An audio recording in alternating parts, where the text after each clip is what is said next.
Olá, pessoal! Que alegria estarmos juntos de novo. Olha, no meio de tanto barulho digital, né, onde parece que todo mundo tem a sua própria verdade, como é que a gente faz para encontrar um chão firme? Pois é, hoje nós vamos revisitar 5 ideias bem antigas, mas que são incrivelmente atuais e podem ser a nossa âncora, os 5 solas da reforma. E acreditem, eles são mais relevantes do que nunca. Vamos pensar um pouquinho juntos. Será que a verdade é decidida por um algoritmo? Se alguma coisa viraliza, tem 1 milhão de curtidas, isso torna aquilo verdadeiro? Essa é a lógica das nossas redes sociais. E, gente, para nossa fé, essa é uma correnteza perigosa, sabe? Que vai nos arrastando para longe da rocha. É exatamente por isso que a gente precisa desses pilares. Os 5 solas não são peças de museu, não. São a nossa base para construir uma fé que não desmorona com o próximo vento de doutrina que aparece no nosso feed. Vamos ver então como é que o primeiro pilar nos ajuda nisso? O nosso primeiro pilar é o sola scriptura, que significa somente a escritura. Pensa nele como se fosse o norte verdadeiro num mundo que está cheio de mapa falso. Não é um livro de regras empoeirado de jeito nenhum, mas uma bússola viva que aponta sempre, sempre para Cristo. Que promessa maravilhosa! Num feed infinito de opiniões, a palavra de Deus não é só mais uma voz. Ela é a luz. Ela não vai iluminar o caminho inteiro de uma vez só, mas ela nos dá luz suficiente para o próximo passo, com segurança, bem no meio da escuridão da desinformação. Olha só que contraste. De um lado, a gente tem o caos de seguir o próprio coração, né? Um emaranhado de direções que mudam o tempo todo. Do outro, a clareza de um caminho iluminado pela palavra. O mundo nos oferece opiniões que são, na verdade, tendências passageiras. A Escritura nos oferece verdades eternas. É por isso que ela, e não a cultura, é a nossa autoridade final. Tá, mas e na prática? Como é que isso funciona? É simples, mas é desafiador. Antes de clicar em compartilhar, a gente para e se pergunta: isso edifica? Isso aponta para a verdade? Antes de seguir um influenciador cristão, a gente observa: ele está construindo o seu próprio reino ou o reino de Deus? É basicamente usar a escritura como um filtro para tudo que a gente consome e produz online. Agora, o nosso segundo pilar, sola gratia, ou somente a graça. Esse aqui é um ataque direto à cultura do desempenho. Num mundo que grita "você é o que você faz", a graça chega e sussurra "você é amado pelo que ele já fez". É uma ideia totalmente revolucionária, não é? Esse versículo aqui é o centro de tudo. A Bíblia diz que nós estávamos mortos em nossos pecados. Não doentes, não precisando de uma ajudinha. Mortos. E o que uma pessoa morta pode fazer por si mesma? Absolutamente nada. A iniciativa é toda de Deus. E ela é movida não pelo nosso mérito, mas pelo seu muito amor. É por isso que a graça é um escândalo para o mundo. A nossa cultura é obcecada com a ideia de merecimento, de provar o nosso valor. Mas aí a graça chega e joga essa lógica pela janela. Ela nos oferece um presente que a gente não pode comprar e sinceramente não merece. O nosso valor não está no nosso desempenho, mas na identidade que a gente recebe de quem nos amou primeiro. E na prática, no mundo online, a cultura do cancelamento é o oposto da graça. Quando a gente vê alguém falhar publicamente, qual é a nossa primeira reação? É pegar a pedra ou estender a mão? A graça nos chama para orar em vez de criticar, para lembrar que também fomos perdoados antes de querer cancelar alguém.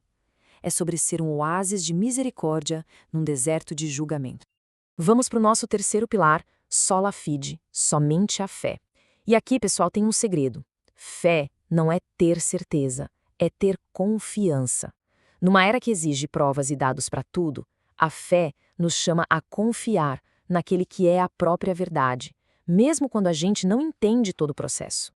Esse versículo é muito direto. Ele não diz que sem boas obras ou sem conhecimento teológico profundo é impossível agradar a Deus. Ele diz sem fé. A fé é a moeda do reino, é a linguagem que Deus escolheu para se relacionar conosco, é o canal por onde tudo flui. Que definição perfeita para os nossos dias. Às vezes o nosso Wi-Fi espiritual parece fraco, né? A conexão parece que caiu. Mas a fé verdadeira não é sentir uma conexão forte o tempo todo. É a decisão de permanecer conectado, de continuar confiando que ele está do outro lado da linha, mesmo quando há silêncio. É uma ação, não só uma emoção. Então, como a gente vive isso? Quando a crise chega, qual é a nossa primeira aba aberta? O Google, para procurar soluções, ou o nosso coração em oração? A fé nos chama a fazer da oração nosso primeiro recurso e não o último. E orar não como quem joga uma moeda numa fonte, mas como quem fala com um Pai poderoso que sim, ainda hoje opera milagres. E agora os nossos dois últimos pilares, Solus Christus e Soli Deo Gloria. Eles são como as duas faces da mesma moeda. Um nos diz quem é o centro de tudo, somente Cristo. O outro nos diz para quem é tudo, somente para a glória de Deus. Eles definem o nosso verdadeiro foco. Numa cultura que diz, todos os caminhos levam a Deus, a afirmação de Jesus é radical. Ele não se apresenta como uma opção num cardápio espiritual. Ele diz, eu sou o caminho. Isso significa que qualquer espiritualidade que não passe pela cruz, qualquer autoajuda que não dependa dele, é um desvio. A salvação tem um nome, Jesus. Isso aqui é o nosso GPS espiritual. A placa Solus Christus nos faz perguntar, minha vida, minhas postagens, estão fazendo Jesus parecer maravilhoso ou estão me fazendo parecer maravilhoso? E a placa Soli Deo Gloria questiona o destino final. Eu estou construindo um monumento para mim mesmo ou vivendo para o aplauso de Deus? Na prática, isso muda tudo. Nossas redes sociais deixam de ser um palco para nós e se tornam um outdoor para Cristo. O serviço deixa de ser uma tarefa e se torna uma imitação do nosso Rei, que veio para servir. E o nosso trabalho, mesmo mais simples, se torna um ato de adoração, feito com excelência, não para ganhar curtidas, mas para a glória do único que merece. E assim, a gente chega ao final da nossa jornada por esses 5 pilares. Mas a grande verdade é que a reforma não terminou lá no século XVI. Ela continua. Ela é um chamado para a gente reformar continuamente as nossas próprias vidas, aqui e agora. Essa frase é a chave de tudo. Os solas não são apenas um olhar para o passado. Eles são proféticos, no sentido de que apontam o caminho para o futuro.